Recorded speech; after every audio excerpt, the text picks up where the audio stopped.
Adriano, bem-vindo à bancada. O senhor esteve com ele no Conversa Franca. Ele falou um bocado de coisa aí. Foi, mas aqui ele vem falar muito mais hoje. Você vai Boa repetir tarde, hoje? Boa tarde, Tony, Douglas. Boa tarde, Pedro, secretário. Tava uma frustração danada ontem, assim. Quando terminou a reunião, né, a imprensa aguardando e tal, o resultado dessa reunião. Aí hoje, claro, oficialmente o governo divulgou pontos importantes e o nosso convite ao senhor é justamente para a gente poder clarear mais ainda.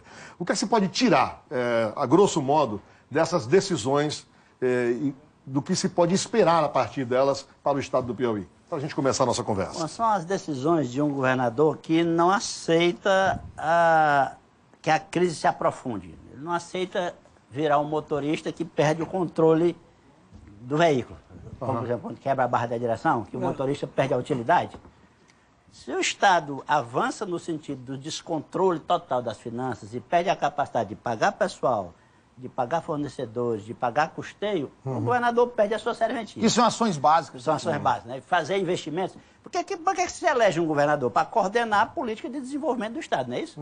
Claro. Pagar pessoal, fazer os órgãos funcionários através do custeio, ter dinheiro para fazer investimento, para ampliar os serviços. Liderar todo esse processo. E liderar todo esse processo. É verdade. Então, governante que não toma decisão dura no momento de dificuldade, corre o risco de caminhar para a inutilidade. Alguns países da Europa caminharam para isso, alguns estados do Brasil caminharam para isso, Rio de Janeiro, Rio Grande do Sul.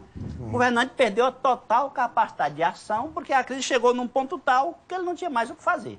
Secretário, nós estamos falando de um governo novo, mas do mesmo governador. Por que então esperar uma nova eleição, um novo mandato para tomar decisões que, pelo que estou vendo aqui, são extremamente necessárias? São no muito Estado? Veja, o governador, a questão, por que não foi feito antes? É a pergunta. É né? essa. Talvez eu tenha feito um rodeio para fazer a pergunta dessa forma.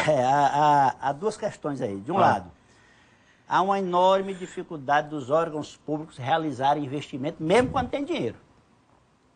A questão técnica, a questão legal, muitas vezes acontece do Estado devolver dinheiro de convênios com o governo federal. Isso no nosso governo, em governos anteriores, em sucessivos governos.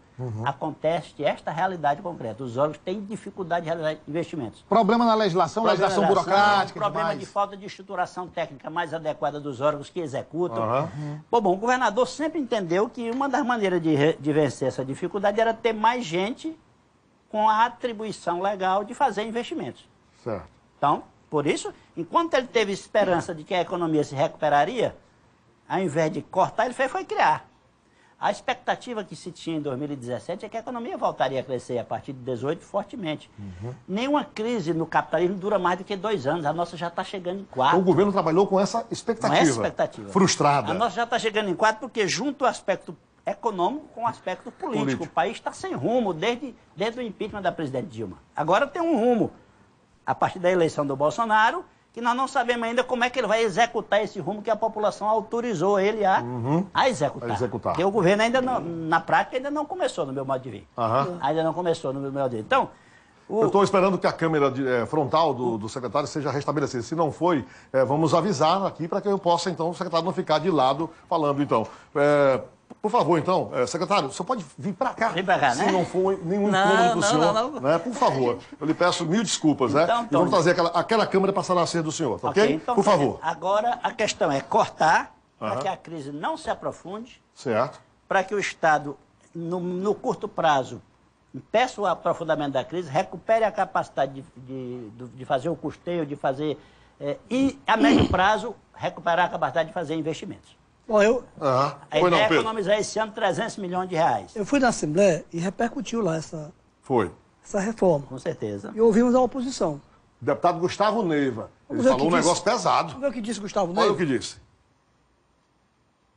Chama o deputado Gustavo Neiva, por favor. Coloca na tela, por favor. 17. 17, Me acompanha aí, por favor, Renato, para a gente facilitar aqui. No ar, por favor. Hoje está bom, não está? O governador está apenas desmanchando o palanque eleitoral que ele mesmo construiu em 2017.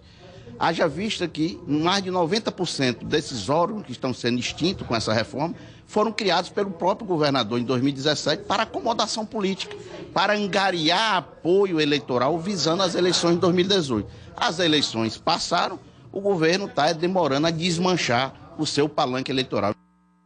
Vamos repetir a fala, porque foi ao ar completo, aqui no estúdio o retorno foi comprometido. Repetir para que o deputado Merlongo, o secretário Merlongo, possa ouvir. Vamos lá. O governador está apenas desmanchando o palanque eleitoral que ele mesmo construiu em 2017.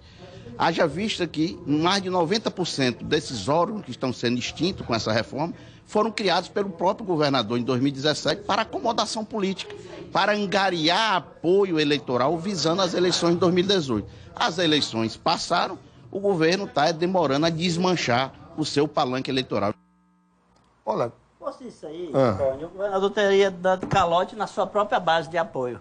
Não é o caso. A expectativa é aquela que eu me referi. O governador esperava que a economia fosse se recuperar, tinha as contratações de operações de crédito, inclusive esses órgãos fizeram investimentos significativos, todos eles fizeram. Inclusive fomos criticados por gente que disse assim, tem muito órgão construindo o mesmo tipo de coisa. Fazendo a mesma coisa, mistura de atribuições. Mas as coisas foram feitas. O asfalto foi feito, o calçamento foi feito, diversas melhorias importantes foram, inclusive, inauguradas numa época de crise.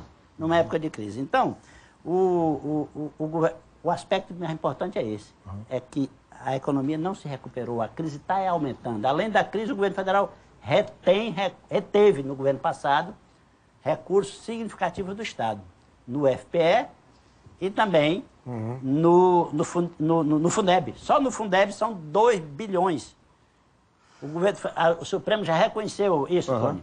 Então, eu queria mostrar, então, ao telespectador da bancada, que está com a presença do secretário, pontos dessa reforma. Pedir que a gente possa colocar aqui na tela, para a gente poder, então, clarear e ilustrar ao telespectador da bancada. Por favor, vamos colocar aí.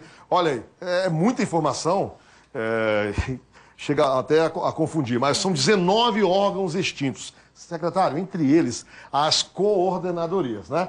Muito criticadas que foram pela oposição durante a campanha de que o governador inchou o Estado e tudo. Essas coordenadorias, em tese, elas serão extintas ou serão incorporadas? Serão extintas e suas atribuições absorvidas por secretarias afins. Então oficialmente extintas. E secretarias afins assumem aquela... as atribuições. Até porque muita coisa aqui foi dada início, né? Muita coisa ainda está em andamento. Então, por exemplo, saneamento rural vai para a SDR. Uma parte para a SDR, outra parte das atribuições vai para o Instituto das Águas. E aí eles continuam as ações, obviamente sob a gestão da mesma equipe que já coordena a SDR, ou o Instituto das Águas. E assim por diante. Alguns órgãos aqui foram muito criticados durante muito tempo. A questão da Gaspisa, né? Essa questão do Porto do Piauí. Nós estamos falando de uma PPP e, de repente, nós vemos o Porto do Piauí sendo extinto. Por quê? Não seria um órgão, isso aqui não tem nada a ver, é um Porto Seco? Aqui é Porto Seco, perdão. E o metrô vai acabar? Perdão, o metrô. Tá aí, ó. O metrô continua, Mas tá aí, ó. Continua. Metrô, processo de extinção. Porque tem a companhia metropolitana, né? Vai acabar a estrutura, o serviço do metrô continua com toda tranquilidade. Esse ponto aí tá me escapando, viu? Aqui? Do metrô? Aí deve ser alguma atribuição que foi para outro órgão. Porque os projetos de lei são 5. Na formatação final, chegaram hoje de manhã ao Karnak. Pode voltar ao estúdio aqui. Estão sendo conferidos pela nossa diretoria jurídica. Certo. E eu vou verificar esse ponto aí. Viu? Pois não. Pois não, Douglas, desculpa. Inclusive está em processo de modernização. Nós estamos investindo mais de 200 milhões de reais no sistema de transporte por trem na capital de Teresina. Secretário, e vai continuar. Correto. O senhor falou em economia de 300 milhões de reais por ano. Isso. Essa é uma meta dos 4 anos, quer dizer, 300 por ano, mais ou menos. Daria aí 1 bilhão, 1 bilhão e 200 nos 4 anos. 1 bilhão e 200. Em média, poderia mais, um pouco menos. O governo entende que essa economia é importante, tudo está sendo feito é importante, mas que é importante, mais do que isso, uma solução definitiva para o déficit da Previdência? Sim. O governador e o que está sendo projetado para resolver isso? O governador está dialogando permanentemente com o governo federal a esse respeito. Ele está procurando alternativas. Ontem nós nos reunimos com o Raul Veloso, que é um piauiense de grande projeção técnica, que está discutindo esse assunto. A partir disso aí estão surgindo caminhos que o governador apresentará ao presidente da Câmara, já tem reunião agendada neste sentido.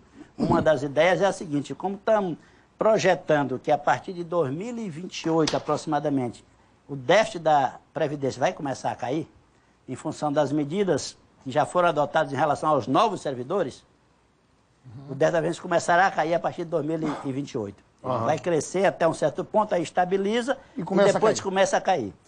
Então nós teremos uma diminuição, esse déficit que esse ano vai ser de 1 bilhão e 200, O déficit no nesse ano Piauí... de 2019, só no Piauí... Ele vai chegar a 1 bilhão e 200, né? Aqui. O ano inteiro. No ano de 2019, esse ano de 2018 foi 1 bi. Vai chegar a 1 bi 200 em 2019. Vai continuar crescendo ainda durante algum tempo e depois vai cair. Vai se criar um espaço se houver autorização legal, criar-se uma possibilidade de uma antecipação de receita que os estados poderão usar para resolver o problema agora. Certo. Uma vez que no futuro eles precisarão de menos dinheiro para financiar Então, só a me permita Previdência. para a gente entender. Pois não? Porque um ponto é discutir... É porque eu não quero levar para a reforma da Previdência, senão nós vamos esquecer que é a reforma administrativa. Mas tudo bem, por Mas só uma favor. pergunta porque é importante, porque é o ponto até mais importante que é a Claro, reforma. não deixa Mas, de ser. assim, o governo estadual vai esperar o governo federal ou vai tomar medidas próprias aqui no estado? Como é que vai ser isso? Não, do ponto de vista da Previdência, não há como o governo agir isoladamente. O que a gente podia fazer isoladamente, nós já fizemos. Já foi feito, né? Já foi feito. Falei isso ontem aqui. Nós mandamos, aumentamos a contribuição Eu falei do isso aqui servidor ontem. para 14%, a do Estado aumentou para 28%. Mesmo com esses 42%, ainda tem um déficit de 1 bilhão. Isso aí, só com mudança na legislação federal. Tem que ser agora. Agora o governador não fica esperando. Esse caminho combinado com o Raul Veloso está sendo levado como sugestão para a equipe econômica. E é todo mundo no mesmo barco. Todo mundo no mesmo barco. Secretário, voltando para a reforma administrativa, DAI, DAS, terceirizados, como é que fica essa questão? Pois é, também uma redução do número de DAI, a extinção dos DAIs, redução do número de DAS.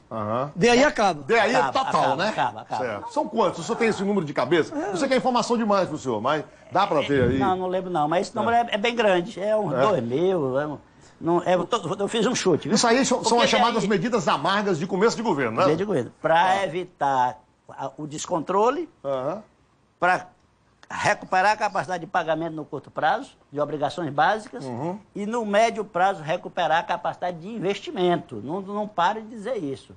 O Estado existe para prestar serviço. Quem é que vai ficar ouvindo o chororô dos políticos de alguma forma responsáveis por essas indicações? Veja, o secretário de governo é um dos que tem que ouvir, né? Pois é. Porque vem chororô. É a porta de entrada. Mas olha, ontem eu senti um grau bom de compreensão dos deputados. Havia uma presença maciça dos deputados da base do governo na Assembleia. Isso é bom. E eles próprios tomaram a iniciativa de dizer o seguinte, uns 2 ou 3 disseram o seguinte e os outros concordaram. Governador, a população sempre toma, quando o senhor chama um parlamentar para ser deputado, para ser secretário, Sim. como sendo aumento de despesa, como sendo uma espécie de privilégio que se concede a algum deputado. Porque, de fato, há um aumento de despesa. Quando chama o deputado para ser secretário, tem que chamar o suplente para assumir, né? Não deixa de ter um aumento de despesa. Não é uma despesa que explique em nada a crise financeira do Estado. Não explica. Sim, senhor. Mas, de qualquer forma, quando a situação chega num grau de crise que nós chegamos, que poderia aumentar se a gente não tomasse essas medidas, é importante tomar medidas simbólicas que a população cobra. A população cobra. Você já imaginou como dialogar com os servidores no momento em que nós não vamos poder dar aumento de salário? Se eles vissem a gente chamando vários e vários deputados para serem secretários, eles iam dizer, olha, você não está apertado. Já tem aí o professor, né? O piso do professor, aí batendo na porta. Pois é, tem isso sempre, né? Essas reivindicações e tudo. Mas não haverá. Secretário. Não haverá? Nós estamos dentro da lei de responsabilidade fiscal, Pedro. Não pode No haver. limite, não é? Acima do limite. Acima? Acima do limite Prudencial. E bem pertinho do teto. Mas o secretário é obrigado a pagar o piso. Nós pagamos. Aí é que está a questão. O piso do o governador deu... 2019? Nós pagamos o piso, acima do piso. 2019. Nós pagamos, mesmo com esse aumento que está sendo consagrado para o piso, o salário menor de professor da rede do Estado é maior. Hoje, mesmo sem a gente botar o aumento. Deixa eu dizer para vocês. Em todos os anos do governo passado, de 2015 até 2018... É importante isso aí. O governador concedeu o aumento do piso por livre e espontânea vontade, apesar de ter também sofrido algumas pressões, porque houve greve. Mas qual foi o sentido da greve? É porque o governador queria dar parcelado e os professores queriam de imediato, a partir de janeiro, e não havia condição financeira de dar tudo de uma vez. Mas naqueles anos, o salário dos professores já estava acima do piso. E o senhor não tem que aconteça de novo esse problema com o sindicato, com os professores? Greve. Mas veja, qual é a alternativa do governante que não tem coragem de dizer não? É ir para o descontrole e marchar para o rumo do Rio de Janeiro e do Rio Grande do Sul. Ou, se quisermos ir mais longe, para o rumo da Grécia, que chegou numa situação tal que teve que cortar os salários pela metade, as aposentadorias pela metade e ninguém pode fazer nada. Os auxiliares do governo estão também conscientes de uma diminuição de certos privilégios. Vamos falar aqui, veículos alugados. O que se fala é que tem, por exemplo, pastas que têm veículo a mais do necessário. Né? Secretário que desfruta de um... como um exemplo mesmo, secretário. Pode até que quantitativamente não signifique muito, mas como um exemplo... Como exemplo tem que fazer, e já está em andamento. Nós já estamos reduzindo em 25% o número de terceirizados, certo. Isso não precisa de lei, né? A Fazenda já está chamando, a Fazenda e a Administração já estão chamando secretário por secretário, eles têm todos os contratos do governo em mãos, aí eles analisam o que é que pode diminuir nesse aqui. Então, o terceirizado já está diminuindo 25% o gasto. Pessoal, veículos também já estão sendo revistos os contratos. Disposição não vai ter, né? Disposição só com ônus para quem pedir, que é a maneira como o governo federal nos trata. Só um detalhe, os veículos vão ser usados agora por aplicativo? E outro aspecto, o governador entende que a necessidade é a mãe da criação. Então nós estamos também usando essa crise para incorporar mais tecnologia ao Estado. A SEAD está implantando o Sistema Eletrônico de Informação, que vai diminuir o uso de papel e permitir mais agilidade nos processos, porque o único processo hoje, como é que ele acontece? Uma licitação. O órgão tem que fazer o projeto, depois pegar e mandar para a PGE, a maçaroca de papel, depois mandar para a Secretaria do Meio Ambiente, fazer a licença. Com o Sistema Eletrônico de Informação, os três poderão trabalhar ao mesmo tempo dentro do mesmo processo. E o TaxGov, que o Douglas fez referência aí, né? Que é o aplicativo. Não se trata de eliminar a alocação, porque tem carro que o governo precisa dele o tempo todo. Aí eu quero falar da Polícia Militar. Mas tem carro que às vezes é necessário só durante um determinado período. Por que não usar um aplicativo? Secretário, por que a Polícia Militar aluga a maioria da sua frota? E por que ela não tem frota própria? Qual é a dificuldade? A minha experiência, Tony, diz que a frota própria é a pior alternativa. Questão de manutenção. O governo não tem capacidade de controlar carro em oficina. Certo. A outra coisa, um contrato bem gerido, a locadora é obrigada a colocar um carro no lugar em 24 horas, quando aquele carro dá problema. Carro próprio vai para a oficina, quem sabe que dia ele vai sair da oficina. Secretário, esse TaxGov aí que o senhor falou... TaxGov é bom nome. TaxGov é ótimo. Mas assim, é um contrato do governo com uma empresa ou o secretário pode chamar qualquer um? Como é que vai funcionar, operacional? Ainda não vi os detalhes da parte legal. Já tem estado fazendo isso, o nosso secretário Ricardo Pontes levou a sugestão para o governador, ele gostou, e está em procedimento de qual será a via legal. Mas já tem estado fazendo e é legal. A questão é combinar o carro locado da maneira tradicional com o carro usado por aplicativo. Como eu disse, num determinado dia, alguém precisa sair da Secretaria de Governo para ir lá na Secretaria da Fazenda.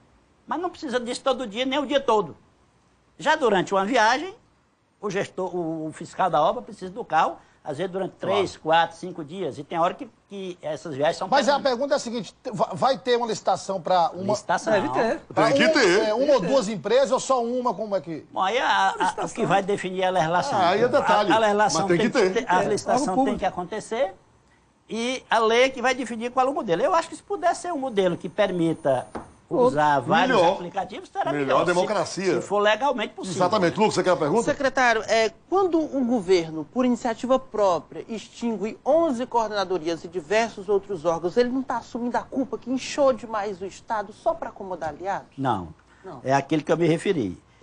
A dificuldade de fazer investimentos, por um lado, a perspectiva de crescimento da economia, por outro, aumentando a arrecadação do Estado, aumentando as transferências federais para o Estado. Acho que é outra realidade, o Brasil passa por outra precisando de mais gente para fazer investimento.